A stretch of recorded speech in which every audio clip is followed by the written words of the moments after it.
সম্প্ৰতি ৰাজ্যখনত আভ্যন্তৰীণ শান্তি শৃংখলাও উল্লেখযোগ্যভাৱে উন্নত হৈছে। 2020 চনত ৰাজ্যত 1.21 লাখ গোচৰ পঞ্জীয়ন হোৱাৰ বিপৰীতে 2024 চনৰ শেষত এই সংখ্যা 50,000লৈকে হ্ৰাস পাইছে। চাৰ্জশ্বিটৰ হাৰ 47%ৰ পৰা 67%লৈ বৃদ্ধি পোৱাৰ বিপৰীতে দোষী সাব্যস্তকৰণৰ হাৰ 5.5%ৰ পৰা 22.9%লৈ বৃদ্ধি হৈছে। মহিলাৰ বিৰুদ্ধে সংঘটিত অপৰাধৰ ক্ষেত্ৰত 2020 চনত 26,352টা গোচৰ পঞ্জীয়ন হোৱাৰ বিপৰীতে 2024 চনত পঞ্জীয়ন হোৱা গোচৰ 5,555টালৈ হ্ৰাস পাইছে।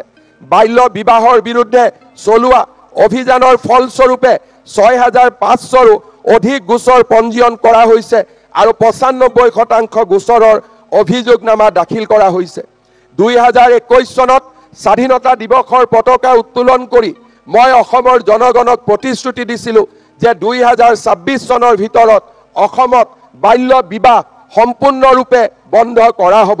আজি আমি সফলতাৰ দিশত আগবাঢ়িছোঁ আৰু মই বিশ্বাস কৰোঁ 2026 চনৰ ভিতৰত আমি অসমক বাল্য বিবাহমুক্ত এখন ৰাজ্য হিচাপে নিৰ্মাণ কৰিব পাৰিম।